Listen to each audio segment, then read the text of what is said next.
एक सुंदर सी लड़की गरिमा कॉलेज में अपना स्नातक पूरा करती है। तभी उसकी मुलाकात एक लड़के विजय से होती है। विजय भी बहुत ही स्मार्ट और माता पिता का आज्ञाकारी बेटा है। दोनों एक दूसरे को पसंद करने लगते हैं। दोनों का स्नातक पूरा होता है तो विजय अपने शहर में जॉब करने लगता है और गरिमा भी एक अच्छी जॉब कर रही है। दोनों ने फैसला किया कि अब माता पिता से शादी की बात करने का वक्त आ गया है। लेकिन परेशानी ये है कि दोनों की कास्ट अलग अलग है। विजय के समाज में दहेज बहुत ज़रूरी है, जो कि नकद में होता है। इसके अलावा कई तरह के गिफ्ट और गहनों की भी मांग की जाती है। विजय ने गरिमा को इसके बारे में बताया और कहा, तुम घर वालों को मनाओ। अगर तुम सभी मांगे पूरी करवाती हो तो मेरे माता पिता तुम्हें अपनी पलकों पर बिठा कर रखेंगे। गरिमा ने अपने माता पिता से यह बात कही, पर गरिमा के माता पिता को यह बात पसंद नहीं थी। पर गरिमा की जिद थी कि अगर मुझे दहेज दोगे तो मेरी इज्जत बढ़ेगी।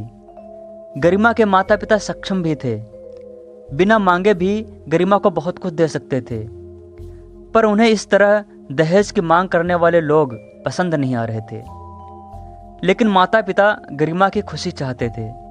उन्हें इस बात का डर था कि कहीं उनकी बेटी यह ना सोचे कि वे अपनी बेटी को कुछ देना ही नहीं चाहते। इसीलिए उन्होंने सभी शर्तें मान लीं। शादी में विजय को कार, फ्लैट, फर्नीचर के साथ साथ 70 लाख रुपए नकद भी दिए गए। साथ ही गरिमा को गहने भी दिए गए और सभी रिश्तेदारों को गिफ्ट और कपड़े भी दिए गए।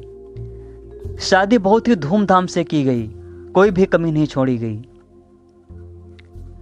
गरिमा को मन ही मन यह गुमान था कि कास्ट अलग होने के बावजूद माता पिता ने उसकी शादी ससुराल के हिसाब से की है।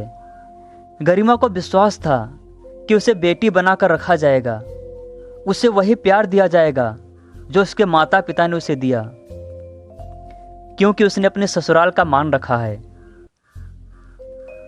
गरिमा ने अपने घर से ससुराल के लिए विदा ली। ससुराल में बहुत ही ज़्यादा पर्दा प्रथा थी। बहू को मनचाहा खाने तक की भी छूट नहीं थी। कितनी भी भूख क्यों ना लगी हो, घर की बहू सबके खाने के बाद ही खाएगी।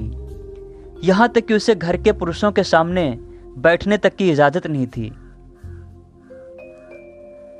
गरिमा ने इस बात पर ऐतराज भी दिखाया, पर उसकी किसी ने नहीं सुनी।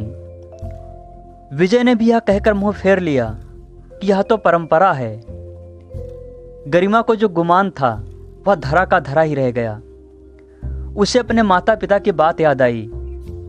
जब उन्होंने उसे समझाया था तो वह उनसे बहुत ही लड़ी थी। उसने ससुराल में बात करने का फैसला किया। गरिमा ने अपने सास ससुर से बात की और पति से भी बात की, पर उन्होंने उसकी एक ना सुनी और उसे बहुत ही बेरहमी से पीटा गया। गरिमा ने कभी ऐसा व्यवहार नहीं देखा था। उसे जिस लाए हुए दहेज पर घमंड था वह चूर चूर हो गया था। गरिमा को माता पिता से बात करने में भी शर्म महसूस हो रही थी और इसी कश्मकश में एक दिन गरिमा ने अपने आप को खत्म कर लिया।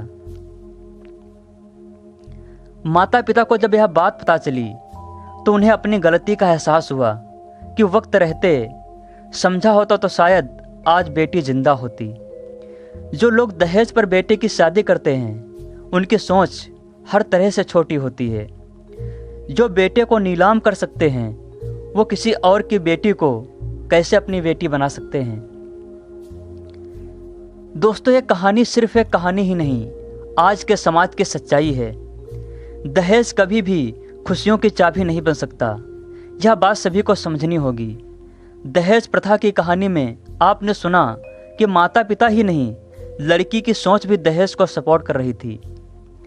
कई बार लड़कियों को दहेज का गुमान हो जाता है, पर जो लोग लोभी होते हैं वो कभी भी अच्छे नहीं हो सकते। यह बात सभी को समझने की ज़रूरत है। फ्रेंड्स, अगर आपको ये वीडियो पसंद आई है तो प्लीज़ इस वीडियो को लाइक करें, कमेंट करें, हमारे चैनल को सब्सक्राइब करें और प्रण करें, दहेज न देंगे और ना ही लेंगे। Thank you so much.